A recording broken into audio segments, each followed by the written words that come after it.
Welcoming Ben Lange.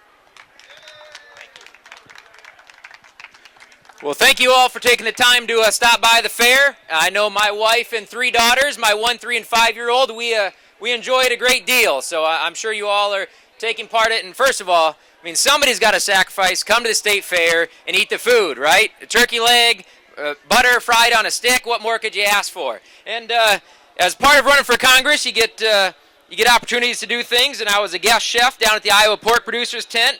They gave me a personalized chef apron. I don't know what kind of expectations that'll change at home with my wife, but we'll work on it here. For those of you who don't know, my name is Ben Lange. I was the 2010 Republican nominee for United States Congress 2 years ago. And I grew up in a small town up in Buchanan County called Quasqueton, Iowa. 499 of us there. And when I threw my hat in the ring, and I was like everyone else across Iowa, everyone else across the country, people are sick of politics as usual. They're sick of the same old people that get up there and give the same old talk about the same old things, and we haven't changed anything in years. And now here we have an opportunity in 2012 to put a new generation of leaders in Washington, D.C. And it's high time we do that. I want to bring everyone back just a little bit a couple years ago.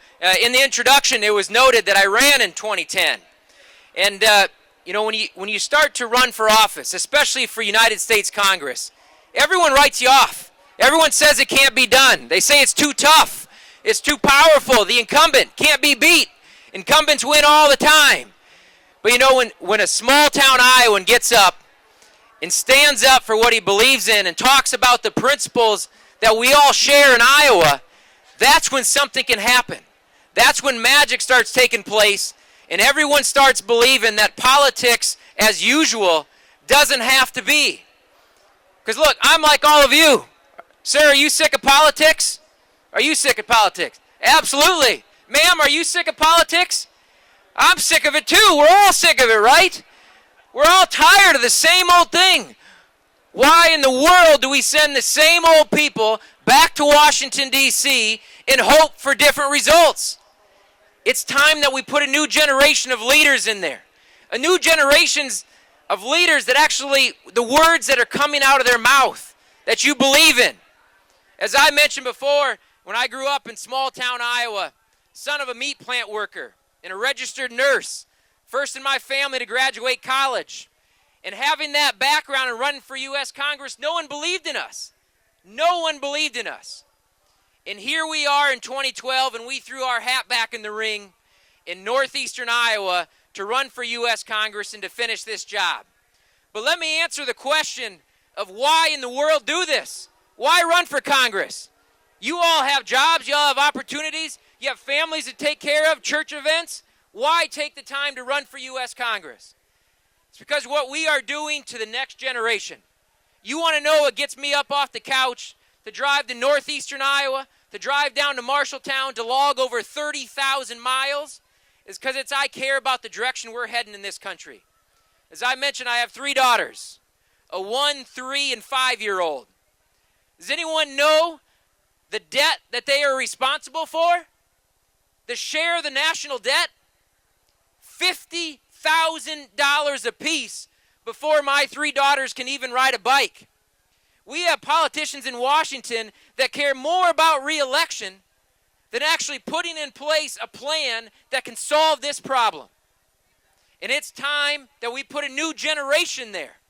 My opponent, many of you may have heard of him, Bruce Braley. Let me tell you what. He went into office saying that his highest priority is the national debt. Since then, he has nearly doubled the national debt. He's voted 7 separate times to increase the debt limit. He was the only member of both the Iowa and Republican delegation to vote against a balanced budget amendment to require these suits out in Washington, D.C. to spend less money than they bring in.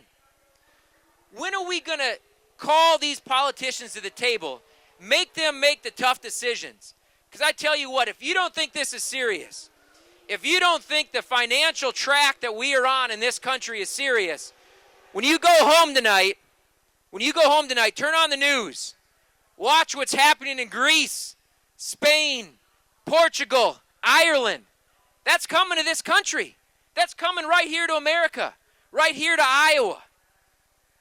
What do we expect? We put these people in office. We put these people in office that don't care enough about the next generation. They care more about re-election. You want to know what drives me? It's solving that national debt crisis. It's doing something about it. Passing a balanced budget amendment. Capping federal spending as a percentage of GDP. Knowing the price tag that we're passing on to them. Folks, this just isn't about dollars. 16 trillion, 18 trillion, I don't know about you all, where I'm from in Buchanan County, 16 trillion could be 18 trillion. Too many zeros. It doesn't mean anything to us. But when you boil it down to your own share of $50,000 apiece, and these politicians have done it to us, that's when it comes home. That's when it hits home of what we have to do. Let me talk a couple other issues with you. Health care. Whether you have an agreement or disagreement with Obamacare, I want to share with you a paragraph in the Supreme Court opinion that says a whole heck of a lot about our country.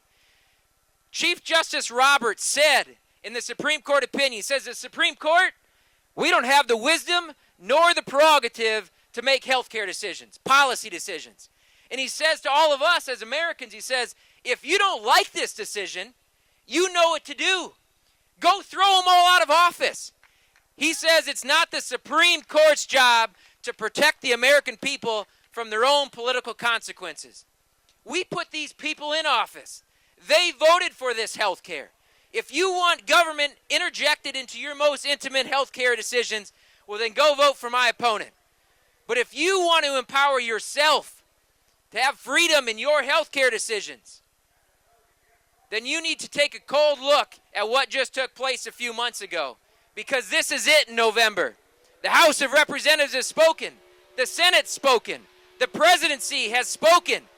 There's no one else to turn to. When you wake up in the morning and you're tired of hearing about this, there's only one person to look at, and it's in the mirror.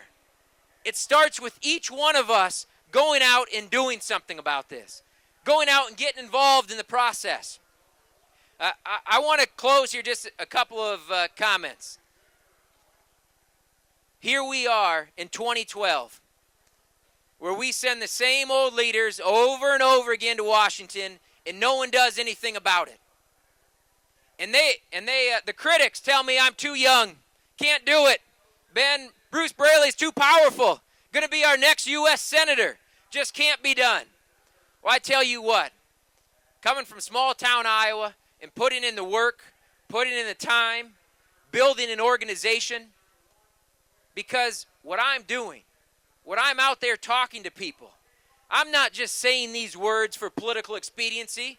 So, ma'am, you think Ben's just saying something else? I'm doing it because I believe in it. Because this is a choice. Here's what we're doing in November. We're going to go one way or another. If you want government involved in every aspect of your life, in your health care, as your employer, as your insurer, as your caretaker, regulating our farm fields, regulating our ponds, if you want government interjected into every aspect of it, well, then you vote for my opponent, Bruce Braley. But if you want somebody that believes the role of the federal government is to protect our homeland and then let us do what we do best, then I'm your guy. I'm your guy. Thank you all for having the opportunity to stop by here. I appreciate it a great deal. When you're up in northeastern Iowa, when you're up in these small towns up there, Quasqueton, Iowa, my hometown of 499, there's one choice. There's one opportunity for the future of our country. And I'm asking for your support. I'm asking for your help. Spread the word, because northeastern Iowa is ground zero for the future of our country. And it starts with this congressional race. Thank you for having me here. Appreciate it.